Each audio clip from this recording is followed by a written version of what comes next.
Hey guys, Ashwin Sundar from Technology Jog back with another camera comparison involving a Redmi and a Realme phone. Now, before you ask me why I keep posting Redmi and Realme videos, you need to ask them why they keep launching phones, one after another, every single month almost. So, we have the Realme 6 and the Redmi Note 9 Pro for this camera comparison. Both phones have a quad camera setup along with a single selfie camera, punch hole selfie camera. Now, this is already a part of the camera comparison. Do let me know how the quality of the selfie video is. Both are shot at 1080p 30 fps. That's the only option available.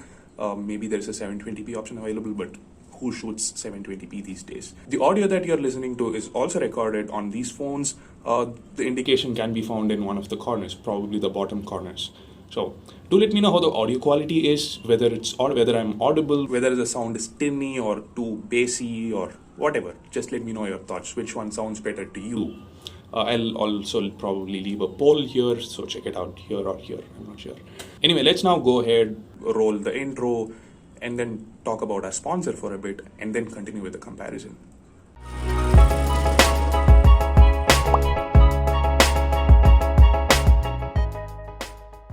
If you hate to see your phone's screen getting damaged, well, then take precautions. Buy a good tempered glass like the one from our sponsor, Glazed Ink. What's special about Glazed Ink glass is that it has 2.5D curved glass along the edges, so it covers the entire screen, leaving absolutely no gap.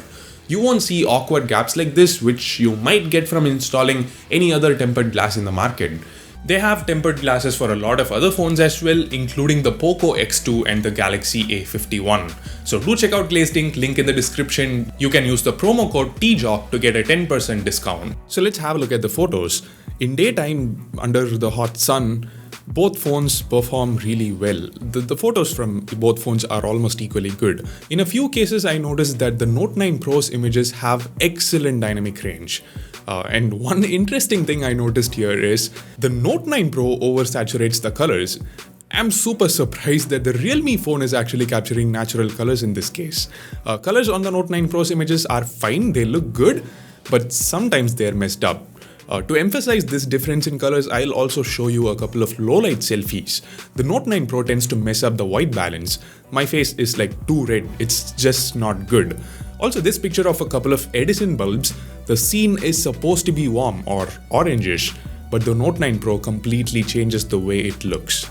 Another minor issue with the Note 9 Pro is that it also overexposes everything a bit. Now, this has been there for a long time. I've been mentioning it in all my camera reviews and comparisons. Look at this flower, for instance. It's slightly brighter than it should be. Now, Realme has also been hyping about digital zoom of late, so I tried that as well. Now, note that neither phone has a telephoto camera, it's just digital zoom. These were shot at 2x zoom. The Realme 6 image looks much sharper, almost feels like optical zoom. Now, these are 5x zoom shots. Once again, there is no comparison. The Realme 6's image looks way better and sharper. Part of the reason is the Realme 6 clicks 16 megapixel images while the Note 9 Pro clicks 12 megapixel images. By default, I mean. The actual resolution though, it's 64 megapixel on the Realme 6 and 48 megapixels on the Note 9 Pro. But as you may already know, you need to switch to the high resolution mode to click pictures at full resolution, and at that mode, the Realme 6 performs much better once again. The images are a lot sharper. The boys playing over there, the texture of the road, everything is super clear. In low light, once again the Realme 6 performs considerably better. In some cases there is more noise, but the images are also much brighter. Now, another small issue on the Note 9 Pro that's been there for a long time is that the corners have pinkish tones. I mean, towards the edges and the corners, there is a bit of pink hue. Also, Realme 6's images are sharper and have more details. Now, both phones have a night mode.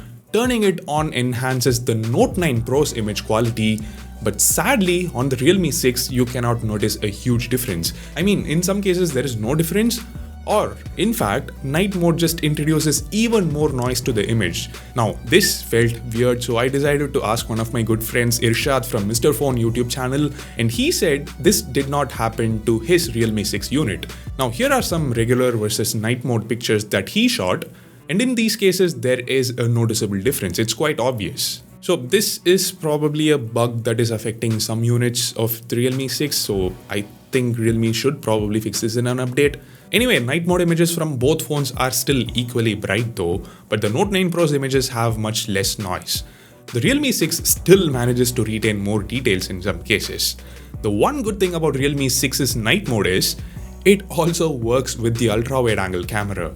Even regular ultra-wide images look better than the Note 9 Pro's ultra-wide images, and the night mode just makes it better. I mean, let's be frank, both are terrible, but the Realme's images less terrible.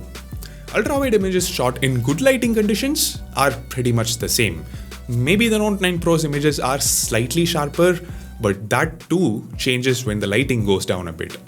Remember, there is also a macro camera on both phones. The Realme 6 has a 2 megapixel unit while the Note 9 Pro has a 5 megapixel unit. The Note 9 Pro not just clicks sharper macro pictures, but can also get much closer to the subject than the Realme 6 can. So there is no comparison in this case, the Note 9 Pro wins hands down.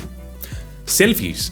Initially, the Realme 6's selfies looked terrible, poor dynamic range and colors, but right after I copied the photos to my PC, the Realme 6 got an update. So after the update, I shot a few more selfies and they looked much better. Still not as good as the Note 9 Pro selfies in my opinion, but they come close. The Note 9 Pro selfies are slightly sharper and have much better dynamic range. Look at my shirt in this case, for instance. And look at the sky in this case. And Realme selfies have a bit too much contrast, so the darker regions are too dark. But when it comes to low light selfies, as we saw earlier, the Realme 6 performs much better. The selfies are brighter, sharper, and have much better skin tones. Here are some portrait mode samples. There is no HDR option available in this mode, so that's the reason you're seeing blown out highlights in the background. But yeah, it's okay, the images look decent. The edge detection and the background blur are excellent on the Note 9 Pro's portraits. And front portraits, whatever I spoke about, regular selfies apply to portrait selfies as well. Except the dynamic range is poor on both images now. Not a huge difference in this case. But yeah, I still prefer the Redmi Note 9 Pro for selfies overall. Now, both phones can shoot 4K videos at 30 frames per second, but neither phone supports stabilization at this resolution. You need to switch to 1080p resolution to get stabilization feature. Now, while the Note 9 Pro's footage looks slightly better overall, with slightly better exposure and colors, the focus is terrible. Focus as in autofocus. It just doesn't lock onto the subject. It takes a lot of time. I need to shake the phone a little bit, move it around a bit, only then it locks onto the subject. But the Realme 6 is fantastic when it comes to autofocus. Now, this may not be a huge issue when you're shooting landscape videos, but if you have a subject close to the camera, then this is gonna be an issue. Now, both phones can shoot 1080p videos using the ultra-wide angle camera, and yeah, the stabilization is available here. The Note 9 Pro's footage is actually a little bit more stable. The quality is also better. This was shot during sunset, so you can see that orange tone throughout the video. Now, another huge plus for the Note 9 Pro is that it can shoot videos using the macro camera as well, so it can go really close to the subject. Now, both phones have some slow motion modes. Both phones can do 1080p at 120 fps. Now, in this case, they look almost equally good. There is not much difference. Both are equally sharp. They can also do 720p at 240 fps. And in this case, the Note 9 Pro does a better job. The footage is sharper. The Note 9 Pro also has a 960 fps option, which the Realme 6 doesn't. It's done via interpolation, but still it looks quite good. Another feature that sets it apart is the Pro mode for videos. Now, Pro mode for photos is something we've been seeing on a lot of phones of late, but Pro mode for videos is something that even a lot of flagships don't have. You have a log option which captures more details than the regular video mode. So, in post-production, you get a lot of options. You can tinker a lot with the video and it would still look good. Of course, Pro video mode is not something that's meant for everybody, but whoever wants it, it's there for them. So, for still images, I would say the Realme 6 performed better overall. Of course, in some scenarios or in some modes, the Note 9 Pro performed better, but in most cases, it was the Realme 6. The fact that Realme improved the color reproduction is something we need to appreciate them for. You very well know how I used to complain about it in so many videos. Anyway, if video recording is a priority to you, The Note 9 Pro is the better option. Performs better in almost every scenario: 4K, ultrawide, macro, slow motion, and pro mode. So there you have it. Once again, we don't have a clear winner, but at least you know which phone performs how in each scenario, so you can decide for yourself based on your kind of usage, whether you shoot a lot of photos or videos or selfies or whatever. That's it. Hit like, subscribe, bell icon, comment if you have any doubts or queries. Thanks for watching, take care, and bye.